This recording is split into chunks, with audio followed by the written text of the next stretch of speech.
तो राहुल गांधी जय सिया राम क्यों नहीं कहती बीजेपी, और क्यों नहीं कह सकती, ये एक्सप्लेन कर रहे हैं। बीजेपी भी इस पर पलटवार कर रही है, सुनिए जवाब। रावण कह लिया, दुर्योधन कह लिया, भस्मासुर कह लिया, मोदी नीच इंसान है यह भी कह लिया, मोदी यमराज है यह भी कह लिया। सोनिया जी ने तो खुद कहा था मोदी जी मौत का सौदागर हैं। मोदी जी को कॉकरोच कह लिया, मोदी जी को चूहा कह लिया, नपुंसक कह लिया, औकात दिखा देंगे गुजरात में यह भी कह दिया है, और चोर भी कह दिया है।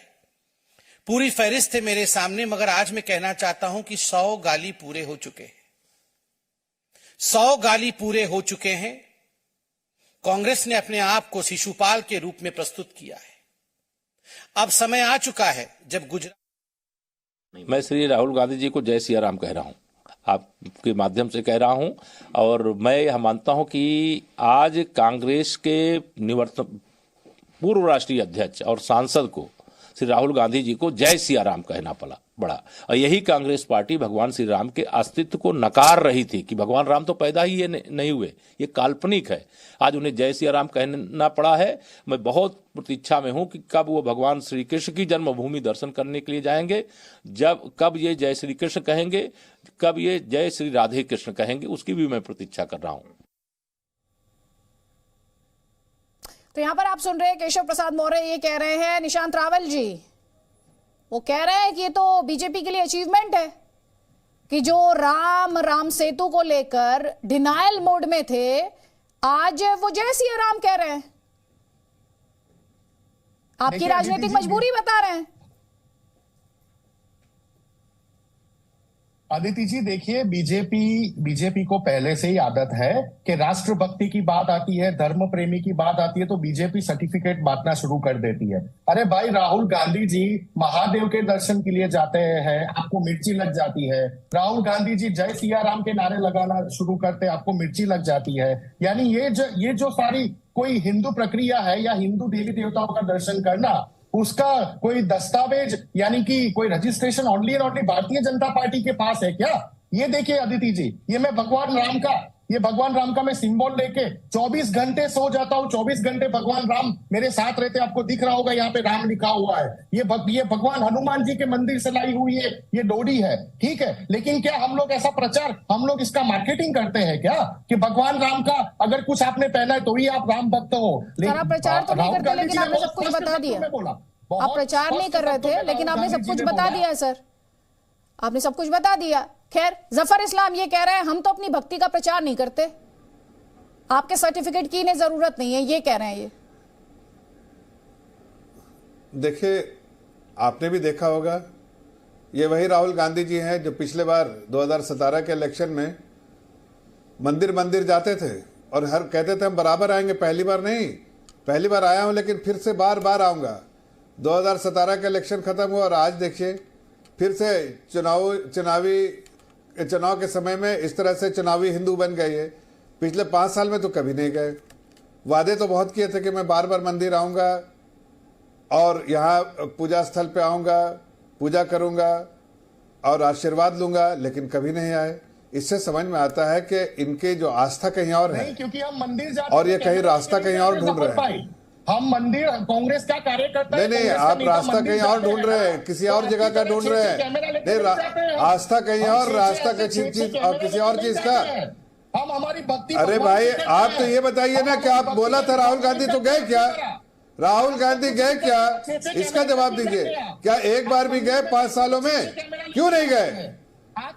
इसलिए नहीं गए कि उस वक्त भी चुनावी मोड में थे, हिंदू बन गए थे, और आज भी चुनावी मोड में हिंदू बन गए हैं। बाद में वो सब उनका सारा धर्म जो है भूल जाते हैं और फिर तुष्टीकरण की पॉलिसी शुरू कर देते हैं। अरे इस तरह के मौसम के हिसाब से आप धर्म और आस्था की बात करेंगे मौसम के हिसाब से, तो जनता भी समझती है कि ये मौसमी लोग हैं, आज है कल नहीं, और इनकी आस्था कहीं नहीं, सिर्फ इनको रास्ता ढूंढना है। बीच में आप बोल लीजिए, आप ही बीच में बोल लीजिए, फायदा क्या आपका बोलने का? अरे भाई, इतना परेशान क्यों? आपकी पूरी बात सुना मैंने ना। एक सेकंड, सवाल ये उठ रहा है और ये सवाल केंद्रीय मंत्री अनुराग ठाकुर उठा रहे हैं कि राहुल गांधी को चुनाव के समय ही राम क्यों याद आते हैं। आप खुद सुन लीजिए फिर जवाब दीजिएगा मुझे। जिनकी यात्रा में टुकड़े टुकड़े गैंग चली हो, जो हिंदू आतंकवाद की बात करते हो, जिनको तुष्टीकरण की राजनीति करने की आदत पड़ गई हो, चुनाव आते उनको भी राम याद आए। तो यहां पर अनुराग ठाकुर ये सवाल उठा रहे हैं कि जिन्हें तुष्टीकरण की राजनीति की आदत पड़ गई हो निशांत रावल जी, चुनाव आते ही उन्हें राम क्यों याद आ जाते हैं? अच्छा अदिति जी, जब भारतीय जनता पार्टी के नेता या तो मोदी जी या तो अमित शाह जी भगवान राम की बात करें तो उसमें चुनाव बीच में नहीं आता, लेकिन भारत जोड़ो यात्रा में राहुल गांधी जी कन्याकुमारी से लेके कश्मीर तक बीच में रास्ते में जो मंदिर आते हैं वहां पे दर्शन करने के लिए जाते हैं और वो भगवान की बात करते हैं, 2 मिनट बात करने की कोशिश करते हैं, तो उसमें चुनाव बीच में आ जाता है। ये भारतीय जनता पार्टी पहले डिसाइड कर ले कि भारत जोड़ो यात्रा में दिया हुआ स्टेटमेंट को आप कैसे काउंट करते हो और चुनाव में जो आपके नेता गुजरात की धरती से स्टेटमेंट देते हैं उसको आप कैसे गिनते हो। दो चेहरे बताने की और रखने की जरूरत नहीं है। जनता बहुत स्मार्ट है और जनता समझने लगी है कि ये जो हिंदुत्व की बार बार बात करके भारतीय जनता पार्टी राष्ट्रभक्ति की सर्टिफिकेट बांटने की बात करने जा रहे हैं। देखिए प्रधानमंत्री जी ने तो यहाँ पे आतंकवाद की बात कर डाली थी, प्रधानमंत्री जी ने यहाँ पे बाटला हाउस की बात कर डाली थी, जिसका गुजरात के चुनाव से कोई कनेक्शन ही नहीं था, तो क्यों आतंकवाद की बात की? अरे भाई ये देश ने अगर सबसे ज्यादा ये देश से 2 प्रधानमंत्री डूबाए आतंकवाद की वजह से। कांग्रेस ने जितना आतंकवाद को सहा है उतना भारतीय जनता पार्टी ने 8 सालों में कभी नहीं सहा है, तो फिर आतंकवाद को लाने की क्या बात थी? कनेक्टिविटी भाई तो उसमें वो ये कहते हैं कि जब आतंकी हमले होते थे तो कांग्रेस बाहर के देशों से मदद की उम्मीद करती थी। और जो पॉइंट अभी आपने रखा कि आतंकवाद को लेकर बीजेपी तो उसे अपना अचीवमेंट बताती है, प्रधानमंत्री रैलियों में इसी बात को तो उठाते हैं। अजय आलोक जी, देखिए मेरा एक सवाल है मेरे कांग्रेस के मित्र से, ये हम लोग फिर आके धर्म हिंदू हिंदू करना शुरू कर दिए हैं। ये राहुल गांधी जी के पिताजी का नाम क्या था बताइए? आप कांग्रेस के प्रवक्ता हैं भाई, निशांत जी बताइए ना क्या था?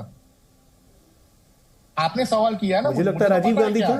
उनके दादा के नाम का भी पता है, राजीव गांधी था ना जी। तो दादाजी का भी नाम बता दीजिए आप। नहीं, आप ये क्या कनेक्टिविटी क्या है? आप क्या कनेक्टिविटी क्या साबित करने की कोशिश कर रहे हैं? आप ये बताइए ना जी। नहीं बताइए ना, एक मिनट। मैं ये कह रहा हूं कि झूठ मूठ का मुद्दों को छोड़कर हिंदू गाना आप लोगों ने शुरू किया है। अरे हिंदू गाना आप लोगों ने शुरू किया था, सियाराम कहना आपने शुरू किया, भस्मासुर कहना आपने शुरू किया, रावण कहना आपने शुरू किया, अपने पैर पे कुल्हाड़ी आप मारते हैं, उसके बाद आप गाना गा रहे हैं यहाँ पे। ये अधिकार जय सियाराम बोलने का, हिंदू शब्द क्या जरूरत है भाई? चुनाव लड़िए ना ढंग से, जनता पार्टी के गाली देने की जरूरत क्या है? मैं आपको ये पूछ रहा हूँ, हमारे नेता गाली देने की जरूरत क्या है आपको? आपा में क्यों नहीं रहते हैं? आपा क्यों खो जाते हैं? चाहे राहुल गांधी हो चाहे आप हो, नहीं किसी ने आपा नहीं खोया है। राहुल अब आप भी आपा खो रहे हैं। मैं कह रहा हूँ राहुल गांधी की बात नहीं कर रहा हूँ, छोड़िए, वो तो कुछ भी बोलते रहते हैं, उनकी बात पे कितना चर्चा करेंगे। मैं सियाराम वाराम पे जा ही नहीं रहा हूँ। राहुल गांधी मतलब रोज दिन कुछ ना कुछ नया, उस पर समय व्यर्थ मत कीजिए। मैं कह रहा हूं गुजरात का चुनाव आप लोग लड़ रहे हैं, आप लोगों ने इतना अच्छी स्ट्रैटेजी बनाई कि राहुल गांधी को गुजरात नहीं आने देंगे, उससे हमारा फायदा होगा। आपको फायदा हो भी रहा है, जैसा आप लोग के सारे वर्कर्स कह रहे थे। मैं आज जिग्नेश मेवानी की सुन रहा था, वो कह रहे थे कि राहुल गांधी के नहीं आने से फायदा हो, देश देखें, गुजरात हम लोग देख लेंगे। अच्छी बात है, आपकी स्ट्रैटेजी है, तो फिर राहुल गांधी को क्यों डिस्कस करें? लेकिन ये चुनाव में हिंदू रावण, भ्रष्टाचारी, मोदी को भस्मासुर, ये सब करने की आपको जरूरत क्या है? लास्ट मोमेंट पे आप अपना पैर कुल्हाड़ी पे खुद क्यों मार रहे हैं? देश की जनता देख रही है कि आपको इतना इंटरेस्ट क्यों है राहुल गांधी जी ने क्या बोला उसमें, वो जनता तय करेगी ना, जनता को तय करने दीजिए। मैंने कहा इंटरेस्ट है भाई, मुझे कोई इंटरेस्ट नहीं है। मैं तो आप लोग की तारीफ कर रहा हूँ कि आपकी स्ट्रैटेजी अच्छी थी कि आपने राहुल गांधी को दूर रखा गुजरात से। सरकारी मशीनरी का उपयोग किए बिना अजय जी आ रही है, इतनी जनता जुट रही है भारत जोड़ो यात्रा में, इसका दुख है क्या? मैं तो आपको तारीफ कर रहा हूँ कि आप तो अच्छा काम आप लोग कर रहे थे गुजरात कांग्रेस, तो ये करने की क्या जरूरत थी? ये नहीं करते हैं। अब ये करिएगा तो सिंपैथी तो मिलेगी ना, सिंपैथी मिलेगी तो उसमें आपको दिक्कत है कि सिंपैथी लेना चाह रहे हैं। राहुल गांधी जी ने चुनाव के संदर्भ में करिएगा, गाली वाली दीजिएगा तो पब्लिक भड़केगी तो सिंपैथी मिलेगी, तो फिर उसमें कंप्लेन करने का क्या फायदा? हम काम करना चाहते हैं, सिंपैथी की भारतीय जनता पार्टी को और ओवैसी जैसी पार्टियों को जरूरत है जिनके पास जनता का कोई सपोर्ट नहीं है। अब्दुल मन्नान ये कह रहे हैं कि ओवैसी जैसे नेता को पब्लिक की सिंपैथी की जरूरत है।